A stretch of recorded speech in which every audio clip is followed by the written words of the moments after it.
Pemirsa, seorang pria pemilik perusahaan pelayaran tewas ditembak orang tak dikenal di Ruko Royal Gading Square, Kelapa Gading, Jakarta Utara. Korban ditembak saat keluar dari kantor menuju ke rumahnya untuk makan siang. Diduga korban ditembak dari jarak dekat dari arah belakang korban.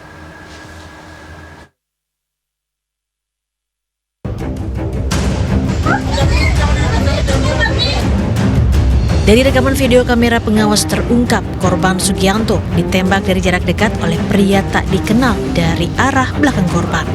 Korban sempat berlari namun dikejar pelaku. Korban ditembak sebanyak 4 kali dan 1 tembakan mengenai kepala korban. Dari hasil olah TKP, polisi menemukan 4 selongsong peluru yang diduga berasal dari senjata pelaku. Dugaan sementara pelaku penembakan 1 orang yang melarikan diri meloncati pagar. Sebelumnya, Kamis siang warga Kelapa Gading dikejutkan dengan tewasnya seorang pria parubaya di Ruko Royal Gading Square di Kelapa Gading, Jakarta Utara. Warga dan sejumlah karyawan sempat mendengar suara letusan, namun tidak menduga jika itu suara letusan senjata api. Agak sekali ban pecah, orang biasanya ban pecah itu di situ, tambal ban. Iya. Ya udah saya nyantai aja. Korban merupakan pengusaha pelayaran yang diketahui menyewa kantor di komplek Ruko Royal Gading Square. Polisi masih mendalami motif penembakan karena barang berharga milik korban masih utuh. Namun, polisi mengamankan telepon genggam milik korban. 6 saksi terdiri dari pihak keluarga, petugas keamanan komplek Ruko, dan juga para karyawan dimintai keterangan. Dari Jakarta, tim kontributor iNews melaporkan. Sementara itu, pemirsa, polisi kembali melakukan olah TKP Jumat siang. Hasil olah TKP, tim gabungan Polres Jakarta Utara dan Resmob Polda Metro Jaya menemukan 1 selongsong baru.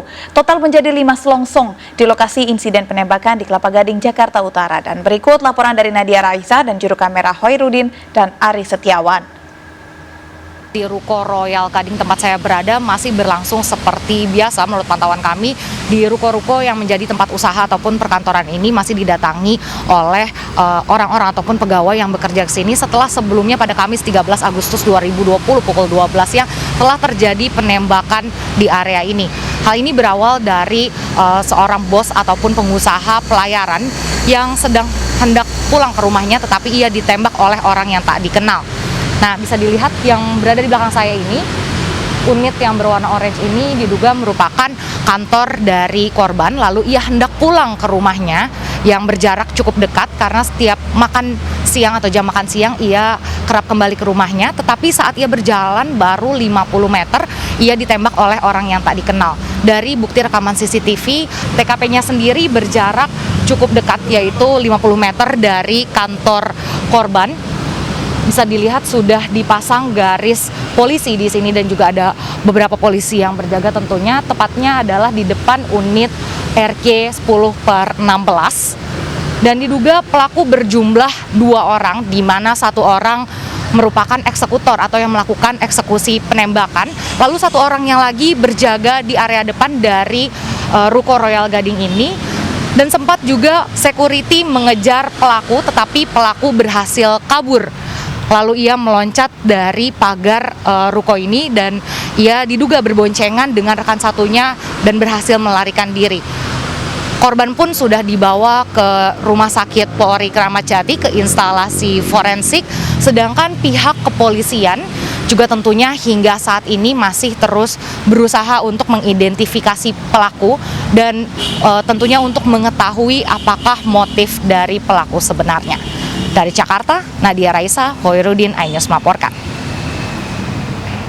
Dari awal kembali bersama tim Pusinafis dari Mabes Polri dan alhamdulillah tadi kami sudah menemukan 1 proyektil ya yang memang diduga berasal dari senjata yang ditembakkan oleh pelaku.